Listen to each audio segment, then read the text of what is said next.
ser um ou mais de um para fazer esse planejamento sucessório. O que a gente observa? A gente observa muito a dinâmica familiar, qual é o objetivo da pessoa com esse planejamento, porque isso pode mudar muito. Não existe necessariamente um certo ou errado. Vai depender da idade da pessoa, o que ela quer, se é economia tributária, se na verdade é uma sucessão. Vai ter casos que a família tem filhos dentro, fora do casamento, casou mais de uma vez. Então, tudo isso vai interferir como um todo.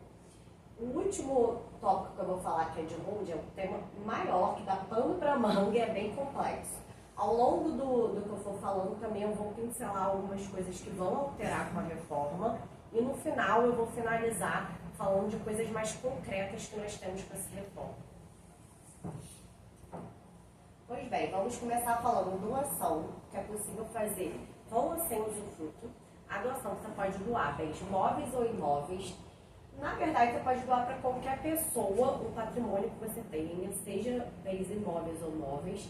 Mais comumente, até no passado, era muito comum o pai querer doar algum imóvel específico para o filho ou não. Então, tem que ser observado algumas coisas, como, por exemplo, incide o ITCMD, que eu vou até explicar no próximo slide como que incide.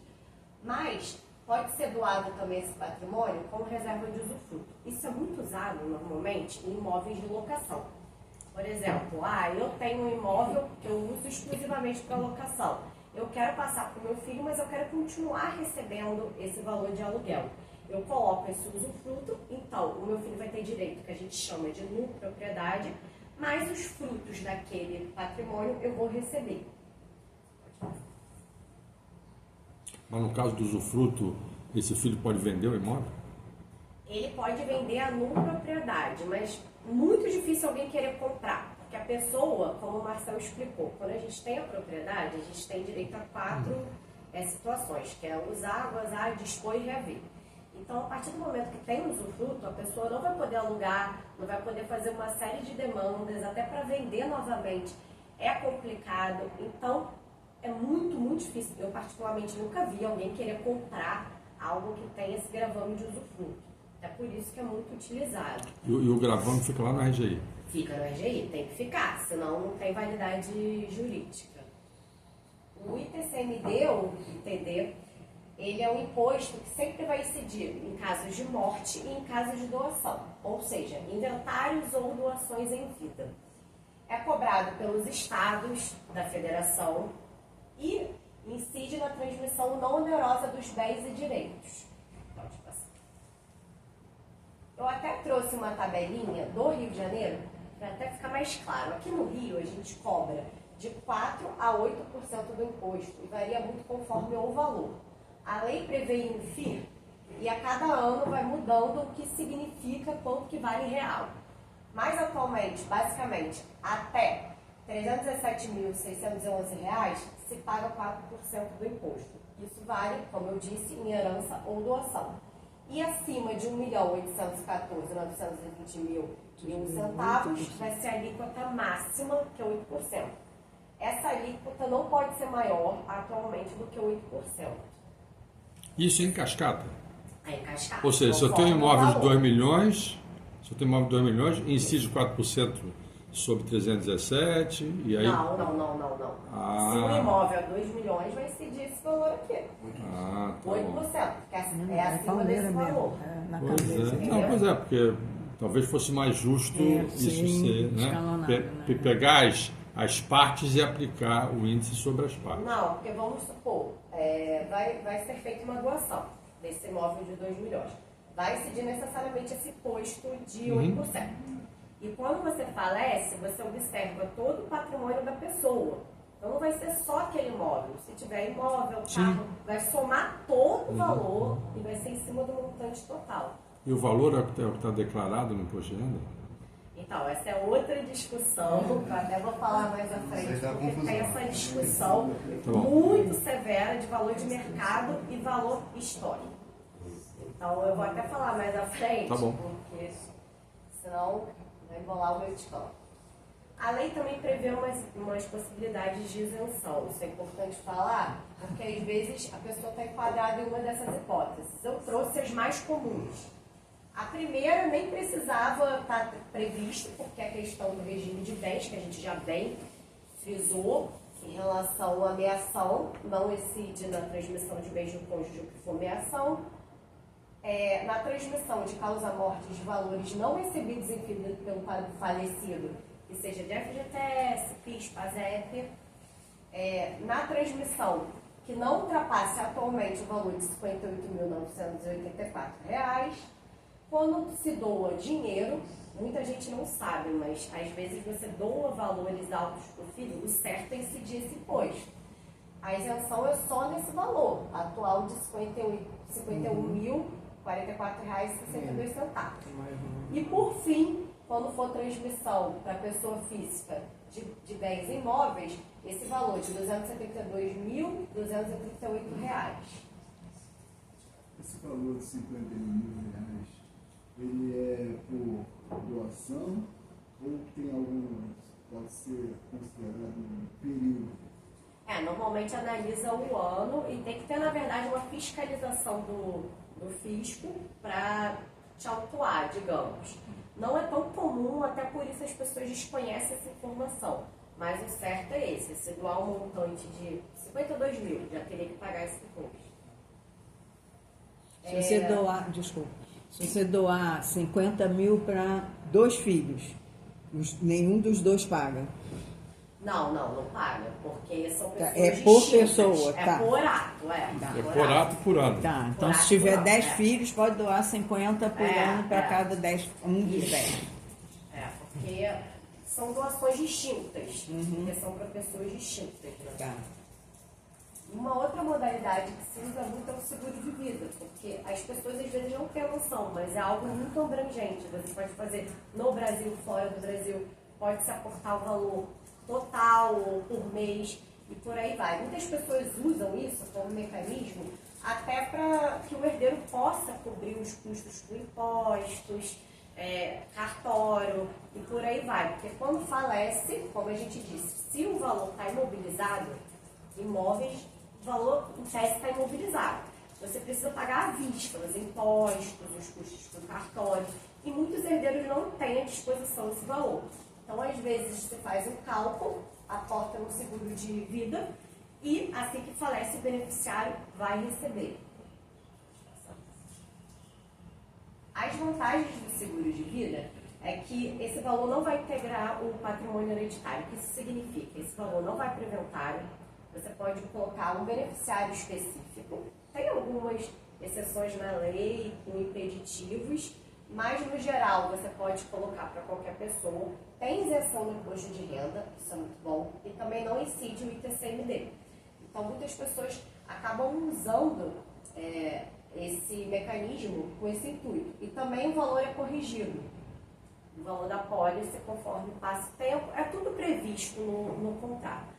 Inclusive, até um adendo, que eu não tive tempo de acrescentar, mas ontem, no dia 10, teve alteração da lei de seguros e a gente pode ficar tranquilo que não vai incidir o ITCMD, que não houve previsão disso na nova lei. O VGBL é considerado um seguro? Para efeito da tributação? Não, é uma previdência privada, na verdade. O seguro de vida é outra coisa. A previdência privada também é usada como mecanismo e você pode utilizar 2 modalidades, o VGBL e o PGBL. Como você faz para escolher? Depende do seu intuito, porque a aplicação dos impostos vão variar, né? Conforme na época da aplicação, durante a aplicação e no resgate. Tem pessoas que vão preferir não pagar ao longo do tempo, pagar só quando receber. Tem pessoas que vão preferir pagar inicialmente e depois não pagar. Então, depende muito de caso a caso, valores e por aí vai. Eu coloquei a título de exemplos nesse quadro para dar uma ilustração geral. As pessoas gostam de utilizar esse mecanismo também por conta da impenhorabilidade e isenção de alguns tributos. Aí, como eu frisei, vai depender da modalidade que você escolher. E também, em tese, não deveria incidir o TCMD. Alguns estados passaram a querer cobrar esse valor, mesmo em tese não podendo.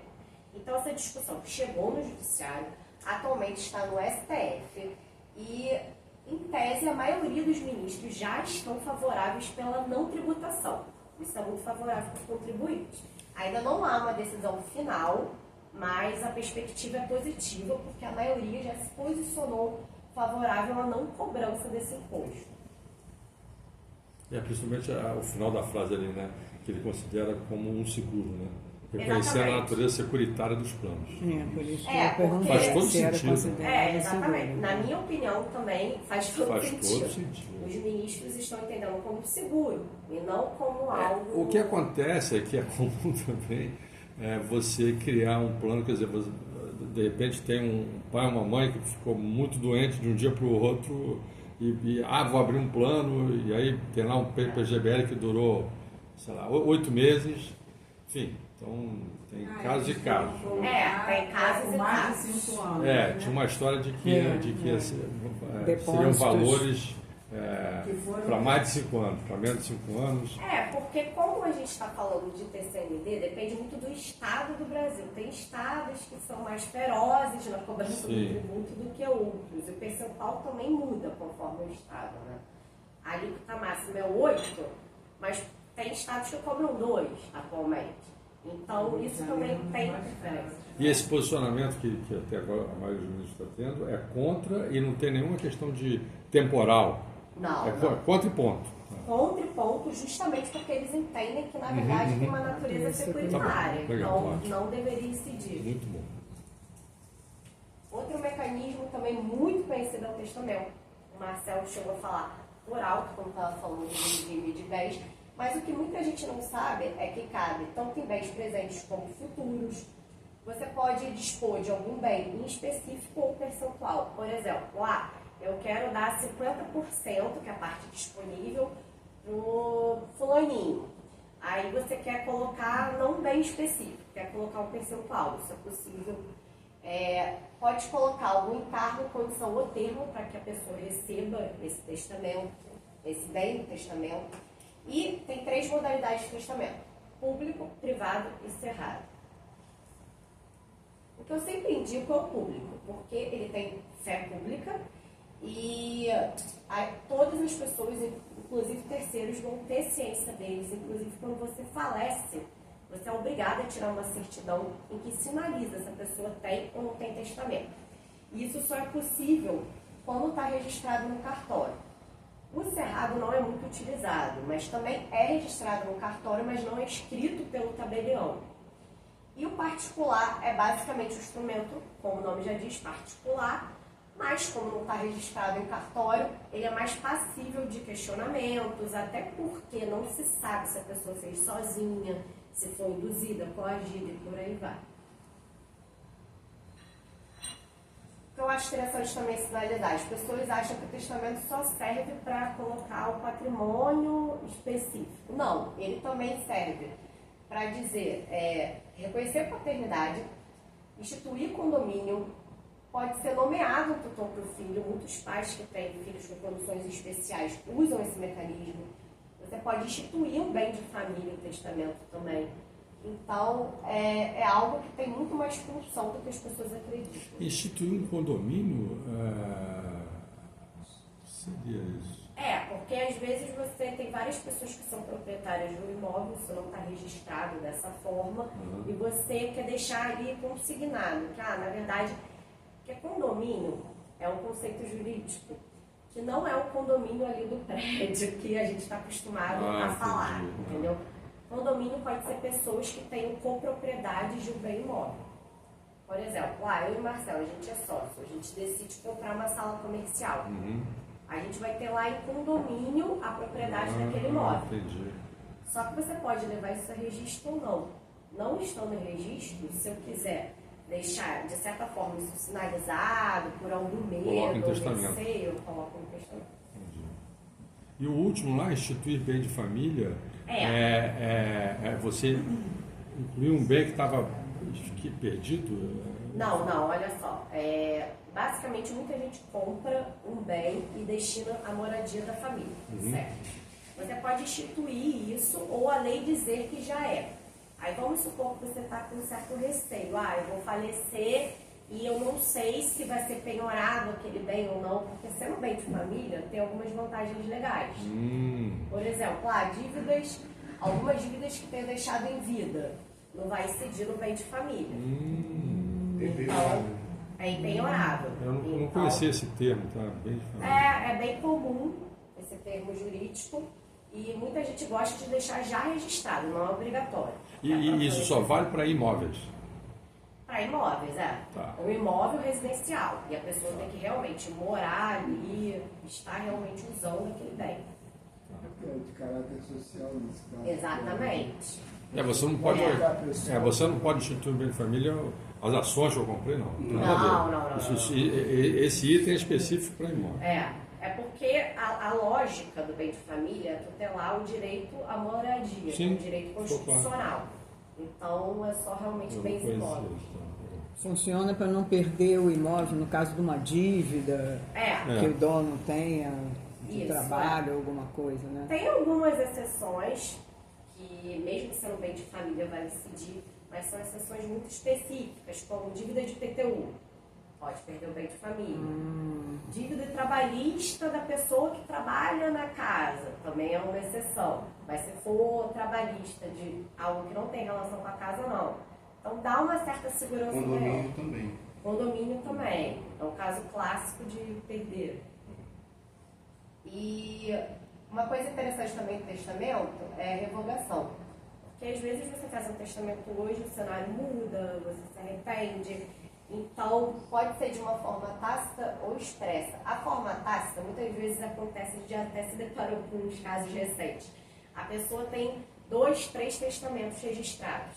O que vale é o mais recente, porque entende que o anterior foi revogado tacitamente porque foi feito um novo que se contradiz ao anterior. Mas é importante frisar que se tiver essa contradição, se for sobre coisas distintas, não, porque não tem uma certa contradição de si para ter uma revogação. Ou revogação expressa, mudei de ideia, quero revogar. Aí revoga. Limite de idade para fazer o testamento? Não, idade não. Mas eu sempre recomendo que tenha um atestado médico, para que no futuro, se houver discussão de Possa sanidade questionar. mental, demonstre que não. Porque a idade por si só não quer dizer que a pessoa está ou não está. Porque pode ter uma pessoa de 80 anos que tem sanidade mental e outra não. Então, o atestado médico é uma precaução.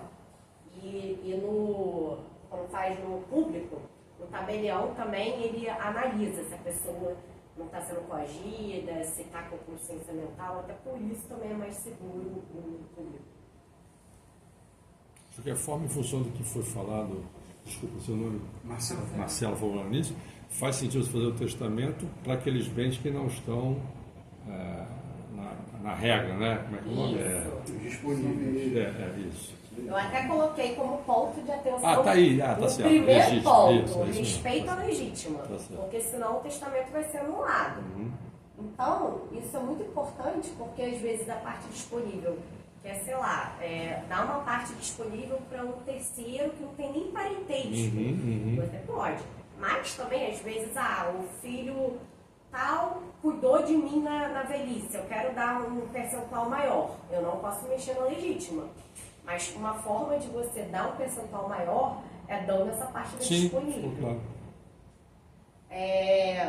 Tem que verificar se a pessoa que está recebendo bem não tem nenhum entendimento, né? Aí tem que verificar todos os requisitos legais para a pessoa receber, mas de uma forma geral, uma pessoa maior, capaz, pode receber.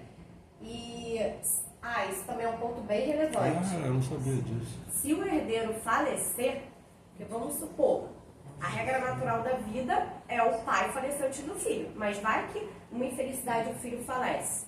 O testamento não é mais aplicável, porque ele é personalíssimo.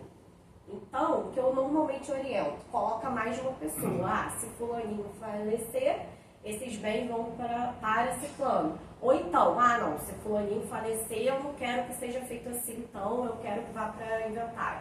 Aí vai para o inventário. Então, isso também é bem importante ser sinalizado. Se não tiver testamento, esses outros 50% obedecem à regra da legítima. Isso. É isso. Aí vale por 100%.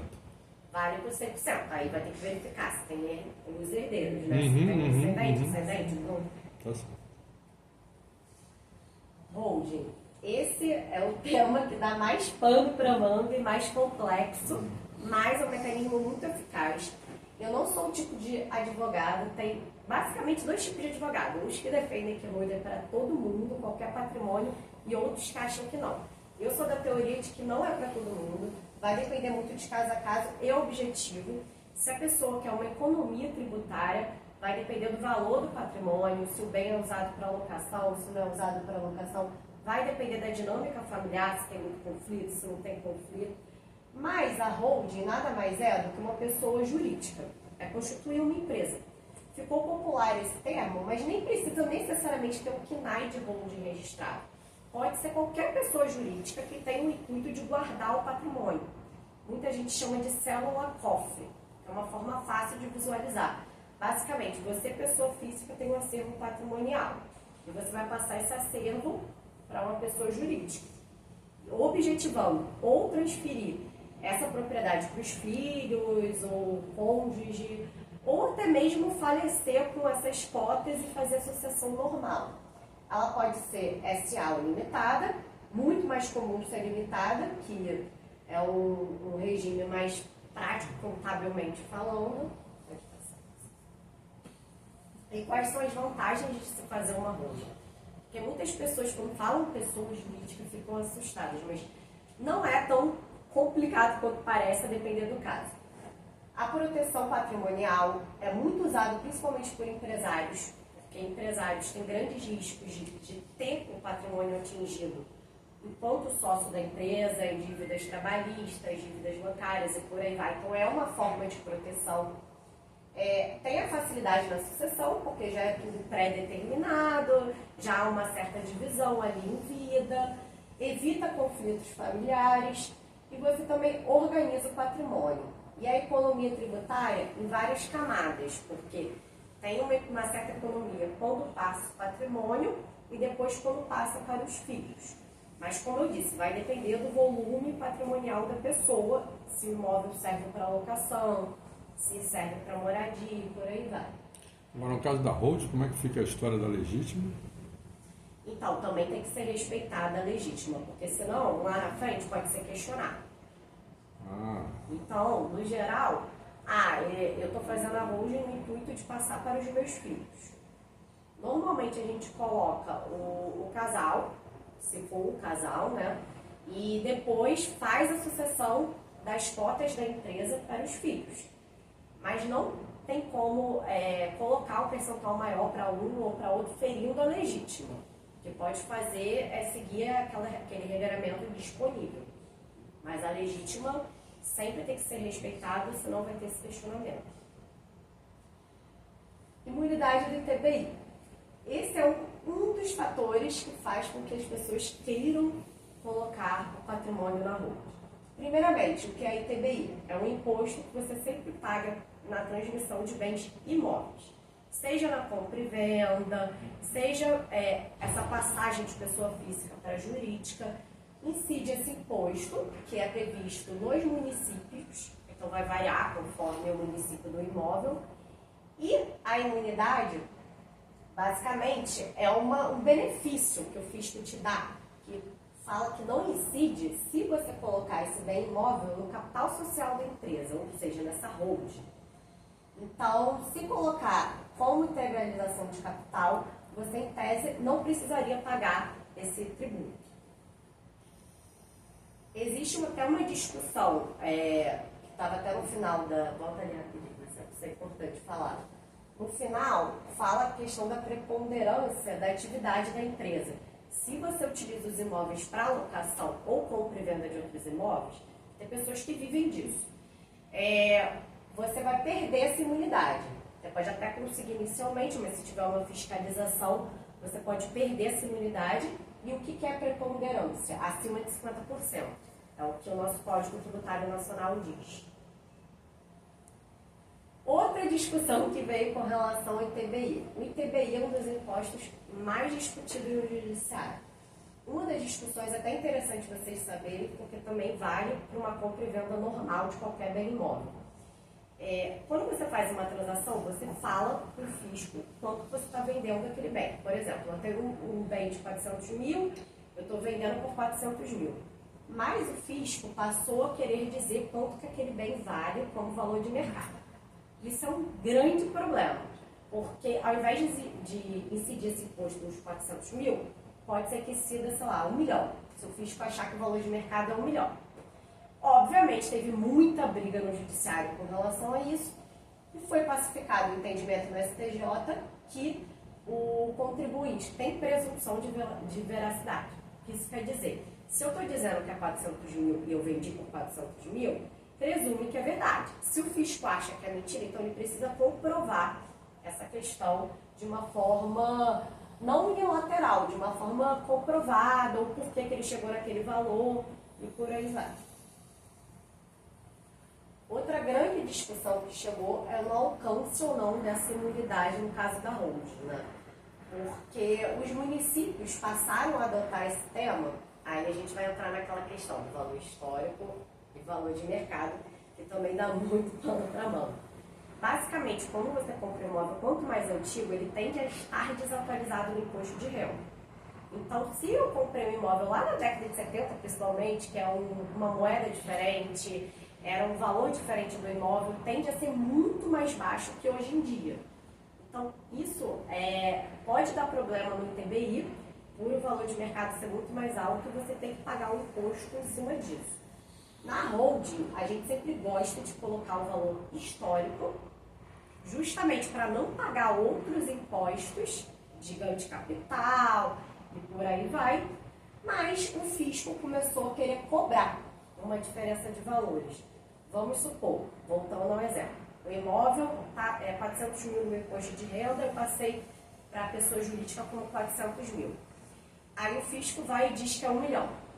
Aí ele passou, tá bom, eu vou te dar a imunidade em 400 mil, mas essa diferença de 400 mil e 1 milhão eu vou te cobrar um imposto. Isso, em tese, não poderia. Esse tema que eles usam para justificar não falou em nenhum momento de valor de mercado. Na verdade, a discussão é porque as pessoas começaram também, de certa forma, a abusar, porque começaram a botar até abaixo do valor histórico, isso não pode. Então, realmente, traz uns reflexos diferentes. Porque a holding, na realidade, ela passa por ondas sucessivas. Teve uma época que ninguém sabia o que era, teve uma época que começou a divulgar muito, principalmente na pandemia, e muita gente começou a fazer besteira, com ou sem especialista, e o fisco passou a ficar atento. Então, a fiscalização está sim maior nesse sentido, por conta dessa banalização desse instrumento. Aí passaram a surgir esses temas. Só voltando uma perguntinha, quando você fala se eu uso imóvel para aluguel, ele não deve entrar na hold como um imóvel, é só para quando é imóveis pessoais que eu uso para moradia? Não. Pode entrar. A ressalva é com relação à imunidade do ITBI. Porque você pode querer pagar o ITBI ou não. Se você quer pedir a imunidade, a sua holding ela não pode ter o faturamento mensal maior que 50% que venha de aluguéis. Então vamos supor, é uma holding, mas também você dá uma consultoria. Aí teria que emitir notas fiscais acima de 50% do valor das locações. Então são esses requisitos que tem que ser observados. Mas de novo, isso só vale se você quiser imunidade. E por um prazo que varia de 2 a 3 anos ali. Depois também fica livre para ter uma renda maior. Exatamente. Aí chega na parte da transmissão das cotas, porque na verdade você só constitui a holding não quer dizer que você fez o planejamento sucessório propriamente dito. A gente só finaliza o planejamento quando passa essas cotas que a gente chama, que basicamente é um pedacinho da empresa para os filhos. Porque, por exemplo, eu e Marcelo, a gente tem uma sociedade, a gente tem um escritório de advocacia de sociedade. Comumente a gente coloca valor econômico, 10 mil reais. Aí 5 mil reais em cotas ele tem 50%, 5 mil eu tenho 50%. Mas se a gente fala em incorporações de bens imóveis, também é possível. Você pode incorporar bens imóveis, pode incorporar uma marca, uma patente e quantificar esse valor para dizer quanto que vale cada cota. finalização da sucessão, você precisa passar suas cotas para os filhos. Como é que faz essa passagem de cotas? Quando há venda de cotas, independentemente de qual pessoa jurídica, não incide imposto. Isso é um ponto importante. Mas também não dá para ser feito à torta e direito, porque corre o risco de ser considerado uma simulação. Porque vamos supor, eu tenho um patrimônio de 10 milhões, mas o meu filho é estudante, ele não tem 10 milhões para me pagar, mas eu registrei que eu vendi para ele. Não tem uma transação bancária, ele não tem lastro econômico financeiro para justificar esses 10 milhões. Então, tudo isso pode ser fiscalizado pelo fisco, né? Claro que não é uma certeza, mas ele já tem se movimentado nesse sentido. Em São Paulo teve essa operação em que a Cefaz, que é basicamente o fisco de lá, pediu para a junta comercial informar essas transações. Então, tem um risco, vai depender do risco retorno, e a gente chama do estômago do cliente para querer fazer isso. Pode passar. A outra possibilidade é a doação, porque a cota é um bem móvel. Você pode doar bens móveis, mas tem a questão de incidir ou não o ITCMD. Nesse caso, incidiria. Então, tem que ser muito bem observado e calculado cada caso. O valor, a gente sempre coloca pelo valor histórico, que é o que é declarado pelo imposto de renda, e isso normalmente que compõe ali o valor no capital social e no balanço da empresa. Então, quando você vai falar em imposto aqui no Rio de Janeiro, normalmente eles exigem o que está no balanço. É muito próximo do valor histórico. Já é uma certa vantagem, porque no inventário o fisco coloca o valor de mercado.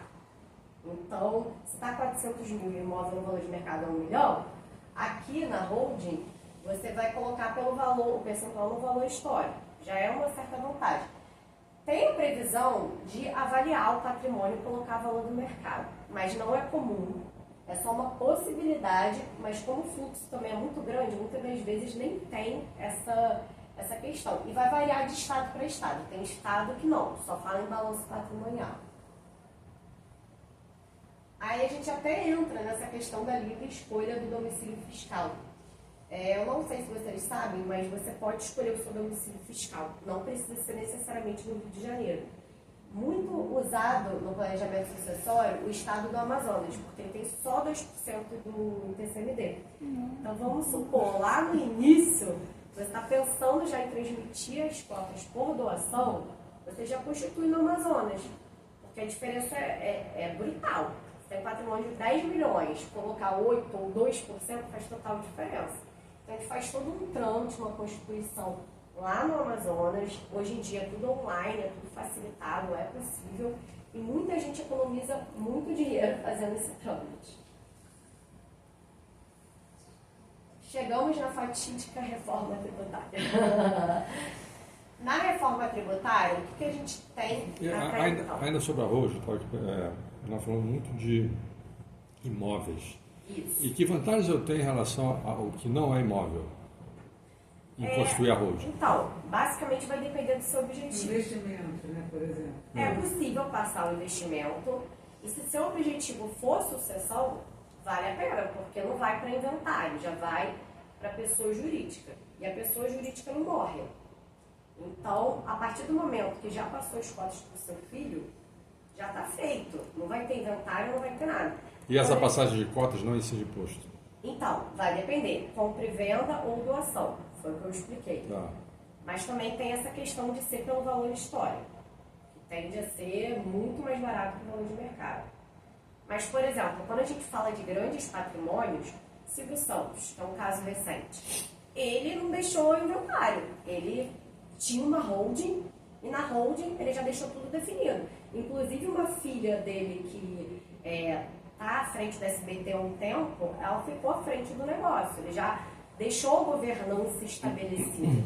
Para empresários isso é muito importante, porque Sim. às vezes um filho está à frente, o outro não. Então ele fez essa divisão, não teve atrito, ele já fez tudo em vida, antes de qualquer alteração também. Então, essa questão até que eu vou falar da reforma tributária, muito se fala em tributar mais quem tem mais patrimônio, botar um percentual alto, etc. e tal. Mas esse discurso é um pouco leviano, porque geralmente quem tem muito patrimônio, muito rico, já faz a hold. Esse mecanismo já é usado no Brasil afora há muitos anos. Então, os bilionários do Brasil, todos têm.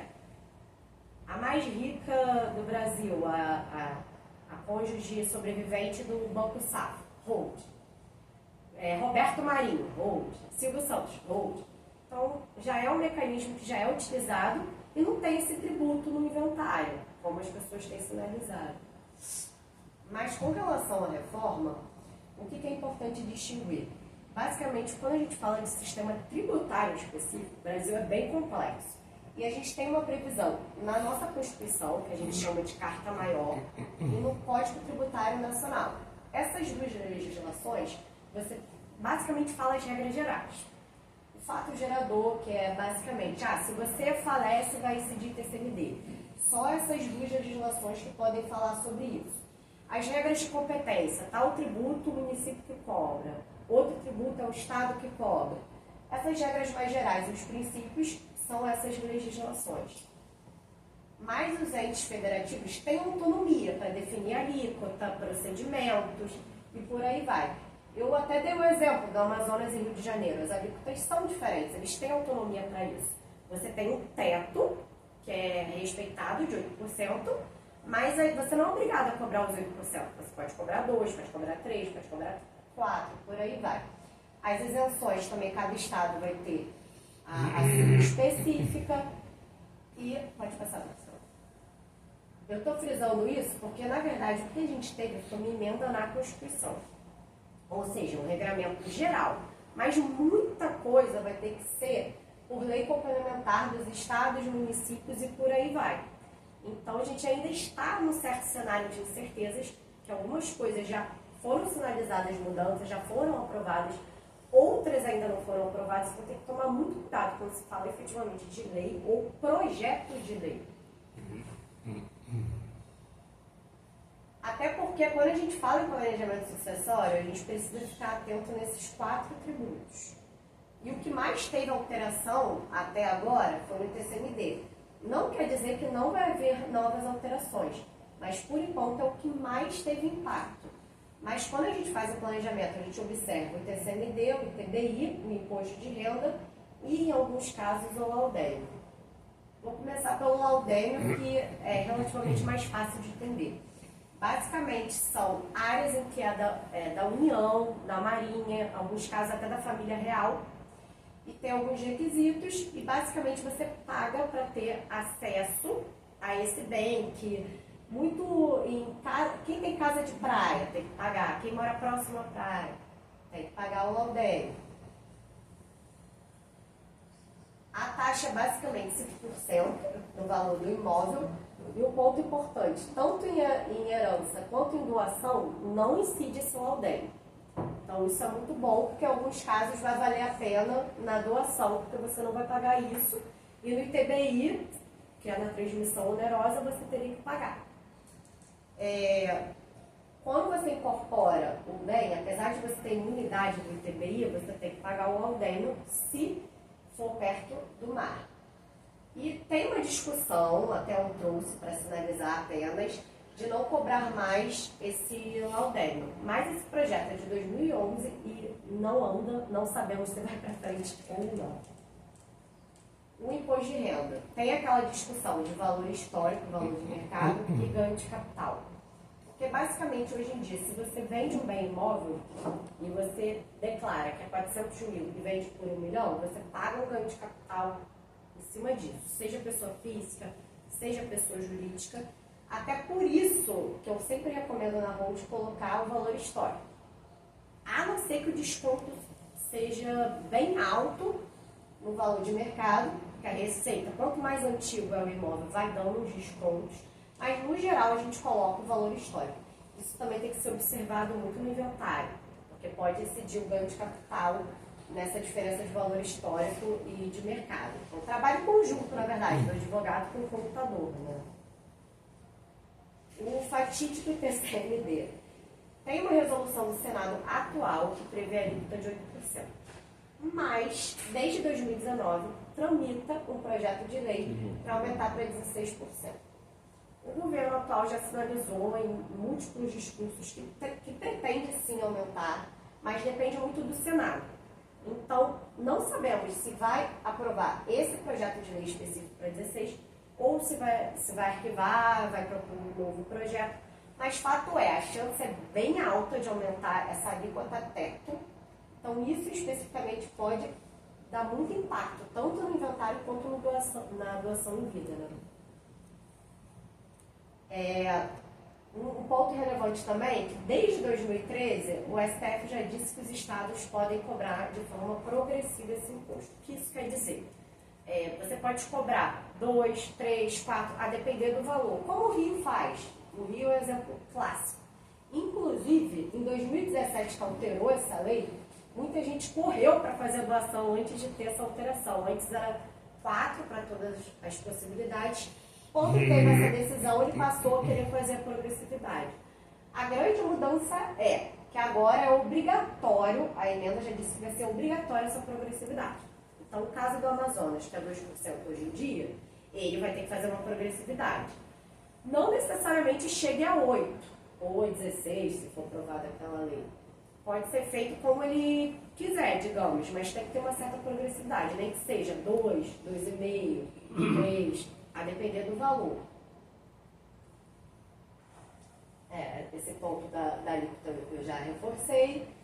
Essa PL fala da progressividade, depois se quiserem dar uma pesquisada, e também prevê o seguinte: agora eles vão passar a dizer que grandes patrimônios precisam necessariamente ter a alíquota máxima, que hoje é 8%. O que é grande patrimônio? Vai depender muito de estado para estado. O estado vai ter que dizer o que é patrimônio. Alguns estão dizendo 10 milhões, mas também, como eu disse, é incerto. Só que a gente já está vendo essa movimentação de querer taxar a alíquota máxima nos grandes patrimônios. Então, em resumo, essa legislação federal fixa o teto, né? E tem essas mudanças que podem acontecer em breve, acredito que por ano que vem, porque já estamos no fim do ano, né? Pode passar. E também essa questão da variação das cotas, que eu falei, atualmente você coloca pelo valor histórico, pode ser um percentual menor. Tem uma PL que está querendo fazer de uma forma mais complexa, ou seja, colocar um valor de mercado, uma avaliação, porque basicamente já se faz o valuation numa empresa que esteja no mercado normal, que não seja para guardar patrimônio. Então você tem que ver quanto que realmente vale aquela empresa. Mas por CPL a gente também não sabe se vai passar. Também estão querendo acabar com essa livre escolha do foro de eleição, por motivos óbvios. Muitas pessoas estavam indo para o Amazonas, então eles estão querendo acabar com isso. Ainda não foi aprovado esse projeto de lei, mas tem grandes chances de ser aprovado. Aí vai ser uma correria maior ainda, né? Maior ainda. Ano que vem a tendência é as pessoas quererem realmente correr com essa questão, porque tem várias coisas que estão no projeto, apesar de não necessariamente passar, só de estar em pauta de discussão, a chance é alta, né? E foi o que eu falei, a questão dos 10 milhões. Nessa PL fala em 10 milhões, que seria uma grande fortuna. Que basicamente é um imposto que até está previsto na Constituição, mas nunca foi aplicado. E eles querem aplicar o imposto sobre grandes fortunas. Tem previsão? Não, Tem previsão, eu só mas não não sabia é dessa, aplicado. só não sabia da definição de que 10 milhões é uma grande fortuna. Essa PL diz isso. Essa PL diz isso. Mas o que acontece?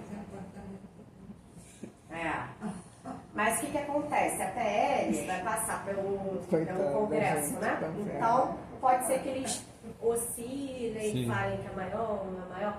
E muito provavelmente eles vão considerar o valor de mercado também, né? Porque normalmente o fisco considera o valor de mercado, não o valor histórico. Ver se o fisco compra, né? Deixa eu só falar. Essa questão da PLT 108, que prevê as maiores modificações, tem uma discussão se assim que aprovar vai ser aplicado imediatamente ou não. Pela regra tributária nacional, o certo não é uma aplicação imediata, tem que ter todo um trâmite que a gente chama de noventena, para as pessoas se adequarem, mas tem essa discussão, pode haver até discussões judiciais nesse sentido, né?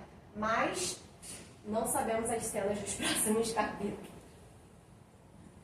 Muito bom. Basicamente seriam essas as principais mudanças, até tem umas outras discussões sobre as locações, né? O que tiver de locação da pessoa física e jurídica vão ter novos impostos, mas também é um projeto de lei, e se eu fosse mencionar isso, seria mais 1 hora, porque eu teria que explicar também sistemas contábeis mais complexos. E a gente até colocou aqui o nosso WhatsApp comercial, pode ser por QR Code ou anotando o número